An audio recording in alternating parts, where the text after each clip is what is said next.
Di wilayah kita, seringkali kita sering datang pada Jumatan itu telat. Bahkan ketika khutbah mau selesai. Iya. Dan pulangnya paling duluan. Nah, itu kebiasaan di kita. Di sini dia tidak boleh sholat, bukan tidak boleh. Dia makruh untuk melakukan tahiyatul masjid, baik diniati ataupun tidak, tetap dapat.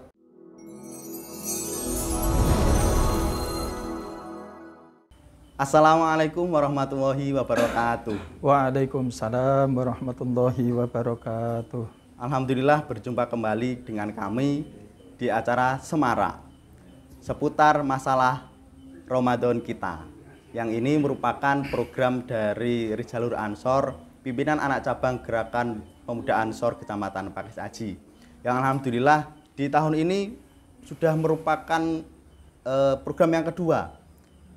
Dan program ini nanti akan membahas terkait dengan permasalahan-permasalahan yang ada di masyarakat, sehingga harapannya pimpinan anak cabang Gerakan Pemuda Ansor nanti membawa manfaat untuk masyarakat untuk memecahkan masalah-masalah yang ada di masyarakat selama bulan Ramadan. Nah, kali ini kita kedatangan tamu, yaitu dari Kiai Lukman Hakim. Beliau dari LBM MWCNU Pakis Aji. Assalamualaikum Yai. Waalaikumsalam warahmatullahi. Bagaimana kabarnya? Alhamdulillah sehat walafiat. Ya Ustaz Nurus salam ya. Ya, alhamdulillah Ustaz. Ya, gimana Ustaz? Ya. Alhamdulillah.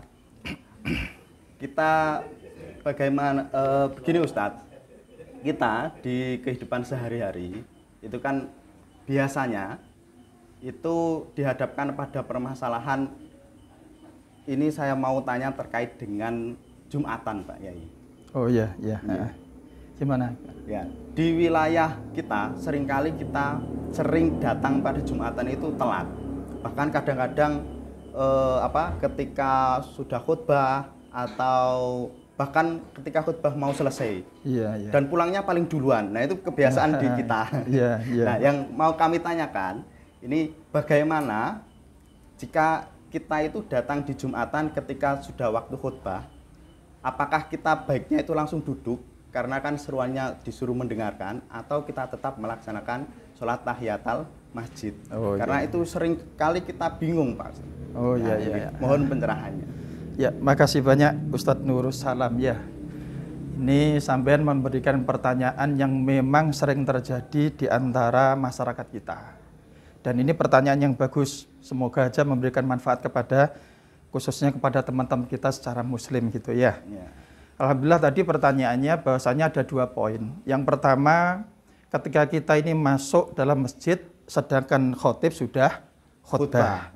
Bagaimana apa yang kita lakukan? Kita langsung duduk karena di situ ada perintah ansitu, kita disuruh mendengarkan, atau kita langsung sholat tahiyatul masjid kan begitu ya? Ya. 2 poin. Poin yang pertama, kita membahas masalah ansitu di situ. Perintah di dalam disuruh diem. Di sini adalah termasuk syarat daripada syarat khutbaten. Ketika khotib itu khutbah, maka wajib minimal 40 orang mustautin wajib mendengarkan daripada rukun-rukun khutbah. Maka dari itu di situ ada perintah ansitu. Nah, adapun orang-orang yang baru datang atau misalnya di situ sudah ada lebih daripada 40, maka khitab daripada ansitu atau disuruh mendengarkan hukumnya bukan kewajib bagi dirinya. Kenapa? Karena sudah ada terwakili 40 orang yang sudah ada sebelumnya ya. Nah, maka dari itu pindah poin yang kedua, apakah dia langsung duduk saja karena dia sudah tidak kewajiban lagi tadi itu, atau dia melakukan sholat.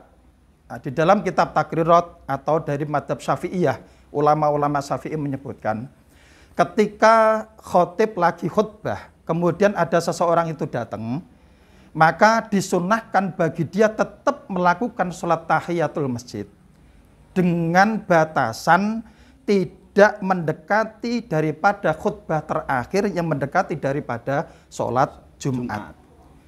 Ketika waktunya masih longgar, belum mendekati khutbah yang terakhir, maka tetap bagi dia disunahkan sholat 2 rakaat tapi khofifaten. Sholat 2 rakaat yang ringan, dalam artian ringan nopo, yang wajib-wajib saja.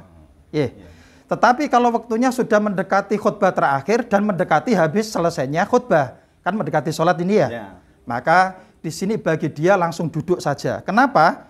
Kalau dia istighol, dia sibuk dengan melakukan sholat tahiyatul masjid, maka dia dikhawatirkan terlambat atau tidak mendapatkan sholat Jumat bersama imam. Karena alasan ini, sunnah tidak bisa mengalahkan kepada perkara yang wajib. Maka di sini dia tidak boleh sholat, bukan tidak boleh, dia makruh untuk melakukan tahiyatul masjid. Lebih baik dia langsung duduk, diganti dengan qiraatul tasbih yang 4 kali itu ya. Subhanallah walhamdulillah wala ilaha illallah wallahu akbar sebanyak 4 kali. Ini bisa menduduki daripada makomnya tahiyatul masjid. Ya, gitu. Iya.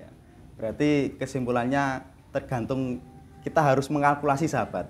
Jika itu kita sudah mendekati waktu khutbah, lebih baik kita membaca kalimah-kalimah itu tadi. Gitu ya. Pak Yai ya. Bukan mendekati waktu khutbah yang terakhir hampir ke sholat. Oh ya. Kemudian yang kedua, Pak Yai. Iya. Kita setahu kami bahwa sholat tahiyatul masjid itu kan sholat yang baiknya dilakukan beriringan dengan sholat yang lain, begitu Gi? Nah, ini apakah sholat tahiyatul masjid itu nanti tetap dilakukan bagaimana dengan hubungannya dengan qobliyah Jumat? Oh, maksudnya gini, Ustadz Nurul Salam, mungkin saya memahami pertanyaannya gini. Apakah diperbolehkan kita menggabungkan tahiyatul masjid dengan qobliyah Jumat supaya mendapatkan fadilah keduanya? Ya, bagus. Padahal itu sama-sama sunnah. Waktunya. Betul. Gini ya. Jadi istilah ulama ada yang mengatakan sholat sunnah itu ada sunnah maksudah, ada goiru maksudah. Lah, sholat tahiyatul masjid itu kategori goiru maksudah. Yang sholat qobliyah Jumat itu termasuk maksudah. Nah, di situ dikatakan sholat yang goiru maksudah, contohnya tahiyatul masjid atau sunatul wudhu, itu bisa mendapatkan fadilah tetap daripada fadilahnya dengan digabungkan kepada sholat yang lain. Malah sebagian ulama ada mengatakan baik diniati ataupun tidak tetap dapat.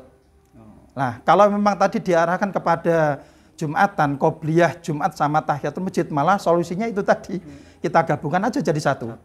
Ketika sampai masuk, langsung sampai niat qobliyah Jumat, ya beserta digabungkan tahiyatul masjid. Sampai sebut tahiyatul masjid juga itu lebih bagus. Kenapa? Karena keluar daripada perbedaan ulama. Karena sebagian ulama ada yang mengatakan harus diniati. Kalau tidak diniati tidak dapat pahalanya tahiyatul masjid. Walaupun ada ulama yang mengatakan walaupun tanpa diniati, kalau sudah masuknya masjid itu berarti mewakili niatnya tahiyatul masjid. Ya, maka dari itu ini solusi buat kita juga ya. Bahwasanya kalau kita kepingin mendapatkan fadilah-fadilah sholat sunnah dengan satu pekerjaan tapi mendapatkan beberapa pahala, itu caranya tadi. Kita selesai wudhu, tidak usah ngomong dulu, langsung masuk masjid, langsung qobliyah Jumat, maka mendapatkan 3 fadilah. 1 fadilah sunnah ba'diyatul wudhu, yang kedua mendapatkan sunnah tahiyatul masjid, dan yang ketiga mendapatkan qobliyah Jumat. Ya. Terima kasih banyak Alhamdulillah. Alhamdulillah, Sama-sama. Mungkin ini sangat bermanfaat untuk sahabat-sahabat, utamanya pengurus dan anggota Ansor di Kecamatan Pakis Aji. Nah, sebenarnya ini solusi, jangan sampai telat di Jumatan, gitu sehingga kita tidak bingung-bingung lagi. Utamanya untuk seluruh anggota dan pengurus Ansor Kecamatan Pakis Aji harus datang tepat waktu dalam Jumatan. Terima kasih Yai, mungkin kita bisa sambung di lain kesempatan. Amin. Sehat selalu. Akhirul kalam. Wassalamualaikum warahmatullahi wabarakatuh. Waalaikumsalam warahmatullahi wabarakatuh.